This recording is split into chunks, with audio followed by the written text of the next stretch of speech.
प्यारे बच्चों, आज हम 5वें लेसन कृषि संबंध आईन अकबरी का एक छोटा सा टॉपिक करेंगे जिसका नाम है ज़मींदार। जैसे आपको पता ही है कि कृषि संबंध हमारे लेसन का नाम है, तो कृषि संबंध तो ज़मींदार कृषि से ही संबंधित हैं। तो ज़मींदारों के कितने वर्ग थे, किस प्रकार से उन्होंने कृषि के विकास में या सरकार के मदद करने में भूमिका निभाई, वो सारा हम इसमें पढ़ेंगे। ठीक है, तो सबसे पहले हम शुरुआत करते हैं ज़मींदारी प्रथा।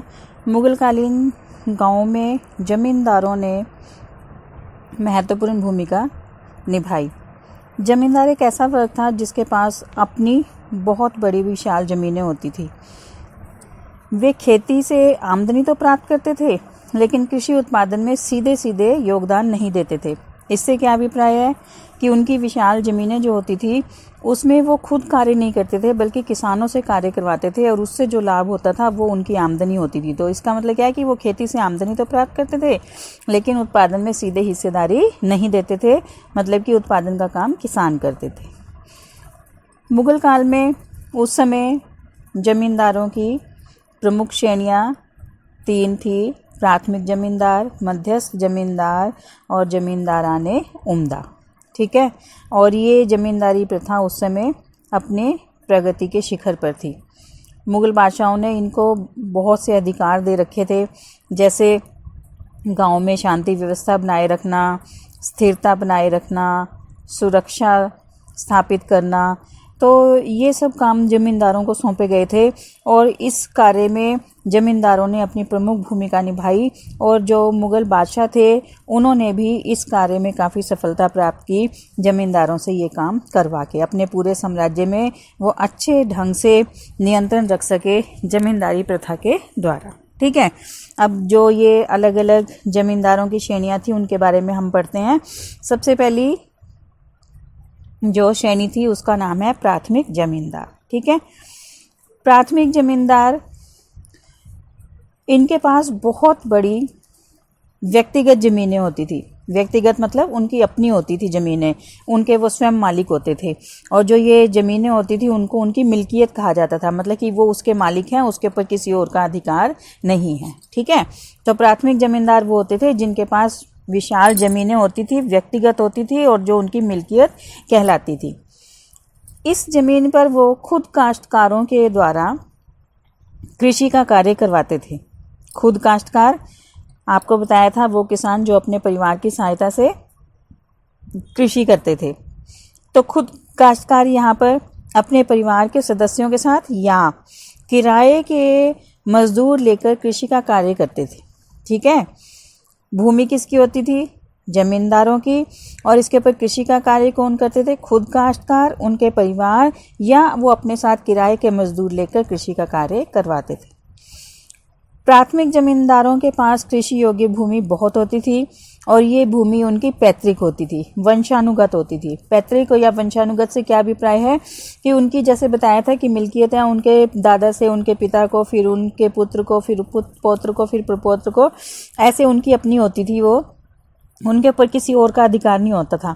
तो इसलिए जब उनकी वो वंशानुगत भूमि होती थी तो इसलिए वो अपनी इच्छा से उसको बेच भी सकते थे या किसी के नाम भी कर सकते थे या आवश्यकता पड़ने पर गिरवी भी रख सकते थे। वो किसानों से भू राजस्व एकत्रित करके सरकारी कोष में जमा करवाते थे और अपने अधीन क्षेत्र, मतलब जितनी भी उनके पास भूमि थी, जितनी मिल्कियत थी, वहाँ पर वो कानून और व्यवस्था बनाए रखते थे। और इसके साथ साथ उनको कुछ परेशानियों का भी सामना करना पड़ता था, क्योंकि वो राज्य मतलब सरकार और जो उनसे उच्च ज़मींदार होते थे उनके बीच में फंस जाते थे और कई दफ़ा उनको बहुत मुश्किलों का सामना करना पड़ता था। उनको दोनों के बीच में टकराव उत्पन्न हो जाता था। एक तरफ तो राज्य था या सरकार थी और दूसरी तरफ उच्च ज़मींदार थे, और बीच में ये ज़मींदार जो थे इनको कई परेशानियों का सामना करना पड़ता था। अब दूसरे नंबर पे आते हैं मध्यस्थ ज़मींदार।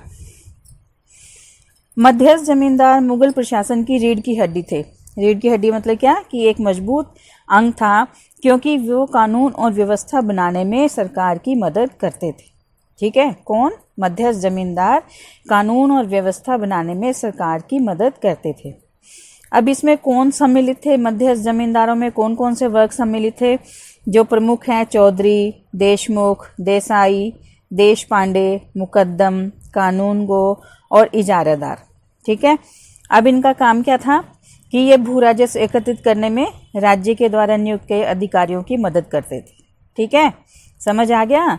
क्या करते थे ये? जो राज्य के द्वारा अधिकारी नियुक्त किए गए थे भू राजस्व एकत्रित करने के लिए, ये उनकी भू राजस्व एकत्रित करने में मदद करते थे। इसके साथ साथ ये कृषि के उत्पादन में वृद्धि के लिए भी प्रोत्साहन देते थे। वे किसानों को तकावी नामक ऋण भी बांटते थे। आपको पहले बताया हुआ है, तकावी वो ऋण था जो किसानों को बीज, औजार, पशु इत्यादि खरीदने के लिए सरकार के द्वारा दिया जाता था, जिन्हें वो आसान किस्तों में चुका सकते थे। तो मध्यस्थ जमींदार जो थे वो किसानों को तकावी नामक ऋण भी बांटते थे। इसके साथ साथ वो अधिक से अधिक नई भूमि को कृषि के अधीन लाने का प्रयास करते थे। अपने क्षेत्र में कानून और व्यवस्था बनाए रखते थे और ये काफ़ी शक्तिशाली होते थे। शक्तिशाली थे तभी इतने कार्य कर सकते थे, तो इसलिए इन सभी कार्य करने के लिए उनको नियुक्त किया गया था और बड़ी जिम्मेदारी से वो इस कार्य को निभाते थे। फिर है जमींदाराने उम्दा। सबसे ऊंची जो श्रेणी थी वो जमींदाराने उम्दा थी। इसमें स्थानीय शासक सम्मिलित होते थे। उनका अपने अधीन क्षेत्रों में पूरा वर्चस्व होता था। बादशाहों की तरह से, जो मुगल बादशाह होते थे, उनकी तरफ से इन राजाओं को कुछ खिताब या उपाधियां दी जाती थी, उसके द्वारा उनको सम्मानित किया जाता था। इनमें से प्रमुख थे राजा, मिर्जा राजा या राय इत्यादि। मतलब ये अपने नाम के साथ राजा, मिर्जा राजा और राय की उपाधि लगाते थे या खिताब लगाते थे, जो इनको मुगल बादशाहों के द्वारा दिए जाते थे। और ये खिताब उस शासक की प्रतिष्ठा और प्रभाव को दर्शाता था।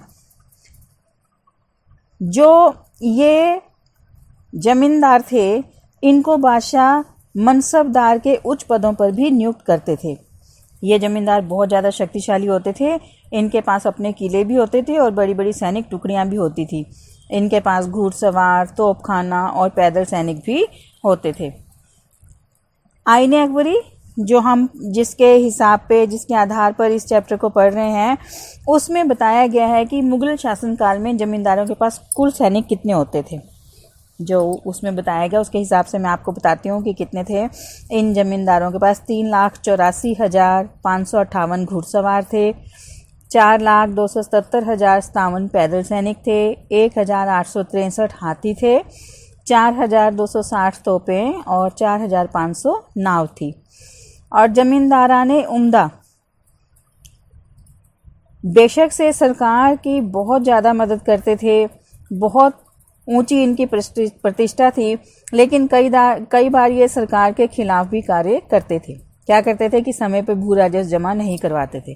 भू राजस्व जमा करवाना इनका मुख्य कार्य था, लेकिन ये अपनी शक्ति के बल पर क्या करते थे, सरकार के पास भू राजस्व जमा नहीं करवाते थे। तब सरकार को क्या करना पड़ता था, इनके विरुद्ध बल प्रयोग करना पड़ता था, शक्ति का प्रयोग करना पड़ता था, जबरदस्ती इनसे भू राजस्व निकलवाना पड़ता था। तो इन जमींदारों को क्या कहा जाता था, जमींदाराने जोर तलब। जोर तलब का मतलब कि जबरदस्ती जिनके साथ करके, इनके शक्ति का प्रयोग करके इनसे भू राजस्व एकत्रित किया जाता था। तो इसलिए ऐसे जमींदारों को जमींदाराने जोर तलब के नाम से जाना जाता था। फिर जमींदारों के पास क्या अधिकार थे, जमींदारों के अधिकार। ठीक है, अब ये जो जमींदार थे, इनको सरकार की तरफ से कुछ अधिकार भी दिए गए थे। ये जिस क्षेत्र में रहते थे वहाँ के इनको जो अधिकार थे वो किस प्रकार थे, मैं आपको बताती हूँ। सबसे पहला अधिकार कि वो अधिक से अधिक भूमि को कृषि अधीन लाने का प्रयास करते थे। जैसे मैंने आपको बताया कि मुगल बादशाह चाहते थे, अकबर चाहता था कि ज़्यादा से ज़्यादा भूमि को कृषि अधीन लाया जाए, क्योंकि इससे सरकार को भू राजस्व प्राप्त होता है और सरकार की आय में वृद्धि होती है। तो इसलिए वो अधिक से अधिक भूमि को कृषि अधीन लाना चाहते थे। इसलिए जमींदारों को भी अधिकार दिए गए थे कि अपने अधीन क्षेत्र में अधिक से अधिक भूमि को कृषि अधीन लाने का प्रयास करें। ठीक है। दूसरा, वे कृषि के उत्पादन को प्रोत्साहन देने के लिए किसानों को सुविधाएं देते थे, जैसे सिंचाई की सुविधाएं उपलब्ध करवाई गई, या तकावी नामक आपको बताया था कि ऋण बांटते थे, या भू राजस्व जमा कराते समय अगर कोई परेशानी आ रही है तो उनकी मदद करते थे, या कभी फसलें नष्ट हो गई तो इनकी मदद की जाती थी। ठीक है, तो ये किसानों को सुविधाएं प्रदान करते थे। तीसरा, वे निर्धारित भू राजस्व और दूसरे कर सरकारी खजाने में जमा करवाते थे और इसके बदले में सरकार की तरफ से उनको 10% मालिकाना मिलता था। मतलब जो भू राजस्व कर जमा कराते थे तो उसके बदले में उनको 10% सरकार की तरफ से दिया जाता था। चौथा, वो किसानों से बेगार भी लेते थे। बेगार का मतलब होता है कि उनसे काम तो लिया लेकिन उसके बदले में कोई धन या वेतन नहीं दिया जाता था, तो वो किसानों से बेगार भी लेते थे। पांचवा, जमींदार अपने अधीन क्षेत्रों में कानून और व्यवस्था बनाए रखते थे। कोई भी लड़ाई झगड़ा हो उसका निर्णय करना, चोरी डकैती ना हो, इन सब का ध्यान रखना, मतलब कि कानून व्यवस्था बनाए रखने की जिम्मेदारी उनकी थी। छठा, वे अपने भूमि के कुछ हिस्से को गिरवी रख सकते थे या बेच सकते थे, क्योंकि उनकी अपनी वंशानुगत जमीनें होती थी ना, तो इसलिए वो अपनी भूमि को बेच भी सकते थे और गिरवी भी रख सकते थे। इसके अतिरिक्त सातवां, वे अपनी सेना में विश्वसनीय सैनिकों की भर्ती करते थे। क्यों? उनको सेना की आवश्यकता होती थी शांति और सुरक्षा के लिए, दूसरे जो अगर कोई आक्रमण करते हैं तो उनके विरुद्ध युद्ध करने के लिए। तो ऐसे समय में अच्छे, योग्य, शक्तिशाली और विश्वसनीय सैनिकों की भर्ती की जाती थी। इतने उनको अधिकार प्राप्त थे, लेकिन फिर भी सरकार की तरफ से उनके ऊपर कुछ अंकुश लगाया गया था कि जैसे इतने अधिकार होने के बावजूद अगर वो कुछ गलत काम करते हैं तो सरकार उनके इन अधिकारों को कम कर सके। तो क्या किया जाता था कि यदि कोई जमींदार किसी अपराध के लिए दोषी पाया जाता था तो सरकार उनकी जमींदारी छीन भी सकती थी। ये नहीं कि वो कुछ भी कर सकता है, उसके ऊपर कोई अंकुश नहीं है। सरकार का अंकुश था कि अगर वो कोई गलत करता है कार्य या कोई अपराध करता है तो उसकी जमींदारी को छीन भी सकते थे। फिर है जमींदारी का फैलाव। मुगल शासनकाल में जमींदारी का फैलाव कैसे होता था? तो इसके बहुत से कारण थे। जमींदारी का फैलाव कैसे होता था कि जैसे युद्ध के द्वारा भूमि के फैलाव या जमींदारी के फैलाव का एक प्रमुख हिस्सा था। जैसे युद्ध किया, किसी को पराजित किया और उसकी भूमि जो थी उसको अपने अधीन कर लिया, तो इससे जमींदारी का फैलाव हुआ। ठीक है। या फिर नई ज़मीनों को बसाकर जमींदारी का फैलाव किया जा सकता था, या अधिकारों के हस्तांतरण के द्वारा किसी की भूमि किसी के नाम कर दी तो उसके पास भूमि में वृद्धि हो गई, या फिर राज्य के आदेश से या फिर खरीद कर जमींदारी का फैलाव किया जा सकता था। कई तरीके थे जिससे जमींदारी को बढ़ाया या फैलाया जा सकता था। उस समय में जमींदारी को खरीदा और बेचा जाता था, इसलिए बहुत से लोग जो थे वो जमींदारी में सम्मिलित हो रहे थे। ये हो गया जमींदारी के फैलाव के तरीके। अब है महत्व। जमींदारी प्रथा का क्या महत्व था, क्या लाभ हुआ, क्या फ़ायदा हुआ उस समय के कारण, तो उसमें बताती हूँ मैं। मुगल काल में जमींदारी प्रथा से अनेक लाभ हुए, मतलब सरकार के लिए वो लाभकारी सिद्ध हुई। कैसे?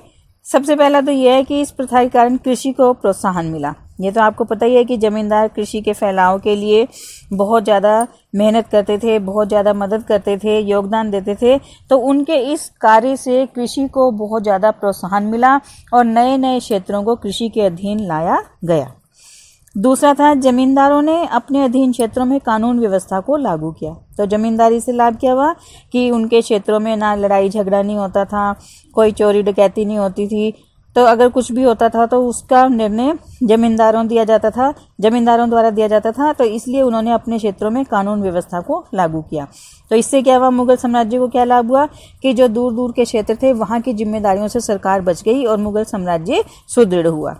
तीसरा, जमींदारों ने मुगल साम्राज्य के विस्तार और सुरक्षा में महत्वपूर्ण योगदान दिया, क्योंकि उनके पास एक सैनिक टुकड़ी होती थी और अगर शासक को कहीं युद्ध करना है, किसी राज्य पर आक्रमण करना है, या किसी विदेशी आक्रमणकारी ने आक्रमण कर दिया या किसी अन्य राज्य ने आक्रमण कर दिया है, तो उसका सामना करने के लिए जब सेना की आवश्यकता होती थी तो ये जमींदार शासकों को सेना के द्वारा मदद करते थे। चौथा, गांवों के किसान जमींदारों के साथ जुड़े हुए होते थे, ज़्यादा समय वो उनके साथ रहते थे। इसलिए अगर कभी प्राकृतिक आपदा आ जाती थी तो उस समय जमींदार उनकी हर संभव सहायता करते थे। अगर उनको कोई आवश्यकता होती थी उनकी आवश्यकताओं को पूरी करते थे। जब 7वीं शताब्दी में किसानों ने राज्य के विरुद्ध विद्रोह किए तो जमींदारों ने किसानों को अपना समर्थन दिया, क्योंकि वो साथ में रहते थे, एक दूसरे के सुख दुख को समझते थे, एक दूसरे की जिम्मेदारियों को समझते थे, तो इसलिए उन्होंने उनका साथ दिया। तो ये थी जमींदारी प्रथा, जिसने कि मुगल साम्राज्य के सुदृढ़ीकरण में महत्वपूर्ण भूमिका निभाई और कृषि के विकास में बहुत ज़्यादा योगदान दिया। धन्यवाद।